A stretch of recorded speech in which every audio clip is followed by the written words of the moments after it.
At nagbabalik na naman tayo dito sa ating no contact update for today, March 9, 2026.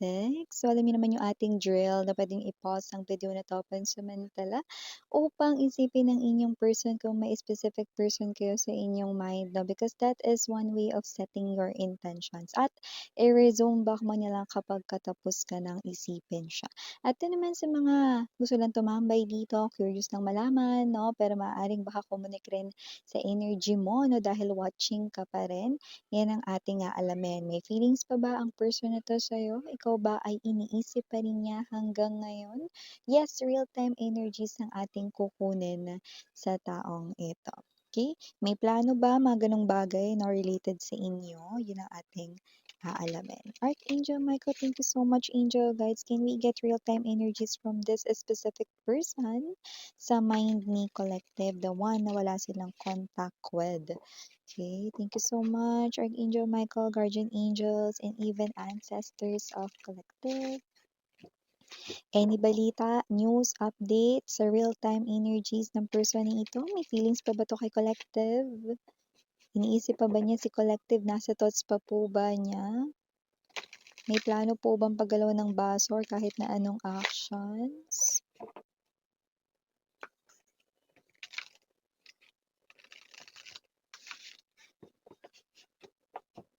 Okay, thank you. No contact update, March 9, 2026, energies ng taong ito. Emperor. Devil. Whoa! What's with the major arcana showing up first dito? Four of Wands. High Priestess. Wow. Nine of Swords. Five of Cups. Bottom of the deck, Seven of Wands in reverse.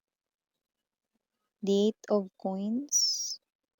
And the Moon, another major arcana. So you have here four major arcanas na total dito. With the major arcanas right in here, ibig sabihin, no, ito ay talagang may kinalaman sa universe, no, sa energies nitong person na ito ngayong araw. So, kung sino man tong person na ito, no, na curious kayong malaman, no, yes, iniisip ka pa rin niya rito, no, at akala niya, mga babes, ay naka-move on na siya sa'yo. Emperor energy, High Priestess, no, and the Power of the Nine of Swords. Makikita ka niya ulit. In person yung iba sa inyo, yung iba naman sa social media. Okay?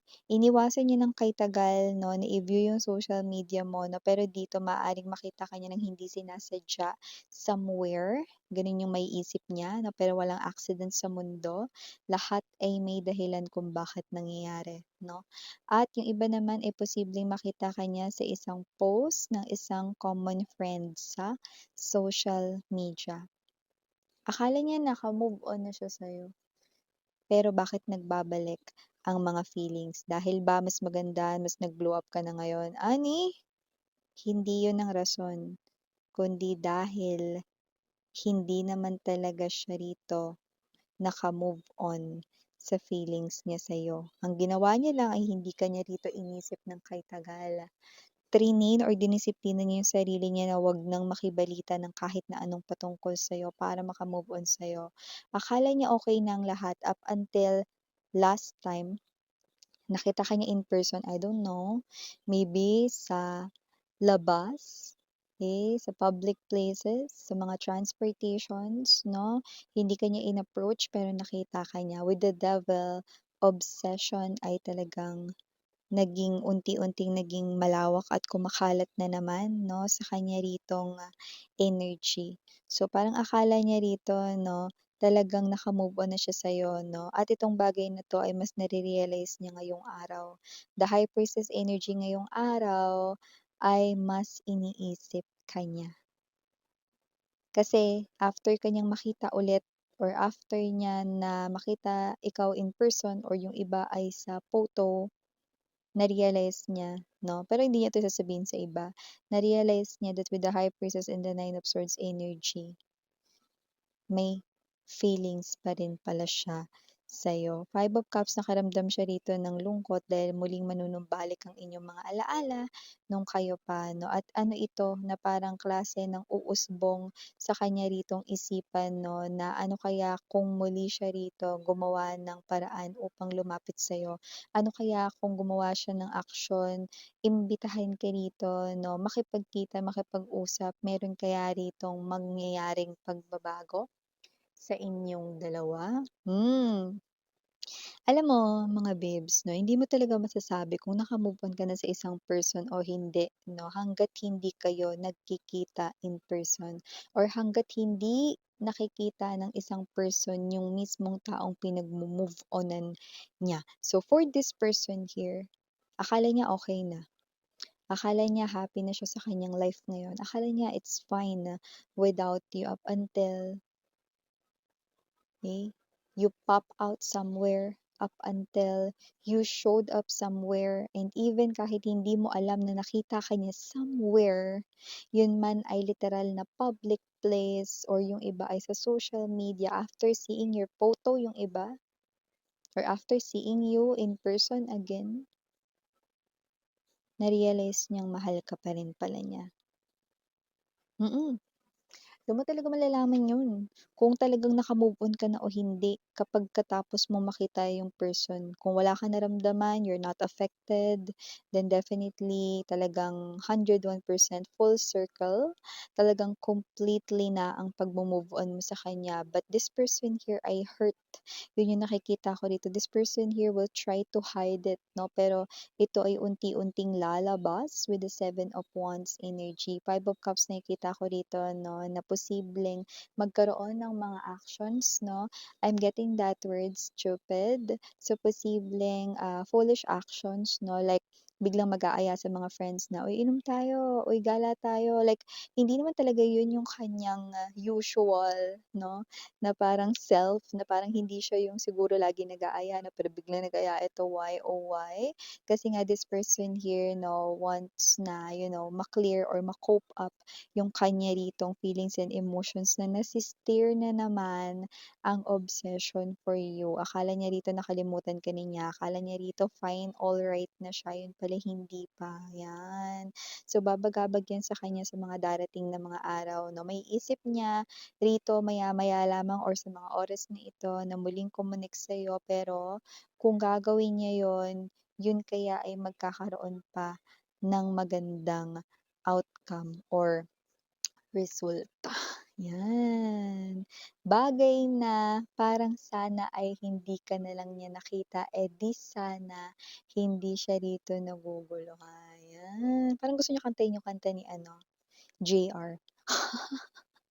Bakit pa ba, bakit ka pa niya nakita? Kung sino man 'tong energy na 'to, maaaring susunod na ang mga gabi na hindi na naman siya makakatulog. Naku, kung sino man ito, 'no, parang yung klase pa naman ng profession niya or trabaho niya ay kailangan ng more sleep. Pero paano ba ito, 'no? Yung iba talagang literal na may insomnia sila, hirap makatulog, 'no, at yung iba naman dito, 'no, ay, hindi naman hirap makatulog, 'no, pero yung kailangan talaga ng katawan nila is enough sleep. Kasi yung work nila ay puwedeng super aga or sila yung laging dapat ay on call, mga gano'n, okey? So, just take only what resonates, that might be clue or hint for someone watching.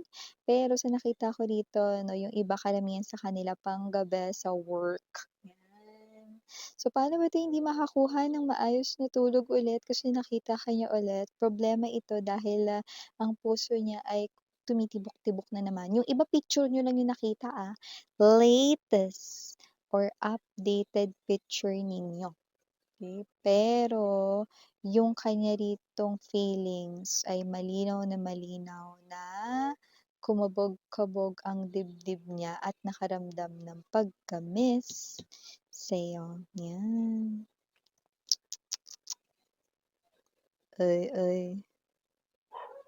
So Kung sino man 'tong energy na 'to nakikita ko rito 'no, na yung iba hindi naman 'to as in yaya na usual 'no sa mga friends 'no, pero maaaring hindi siya maging yung parang usual self niya sa mga darating na mga araw at mapapansin niyo ng mga tao sa paligid niya, especially yung mga taong sanay na nakikita siya, okay.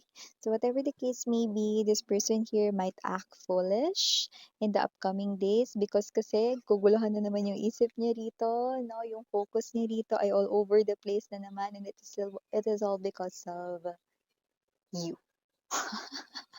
Kasalanan ko miss yan. Sino pa ba?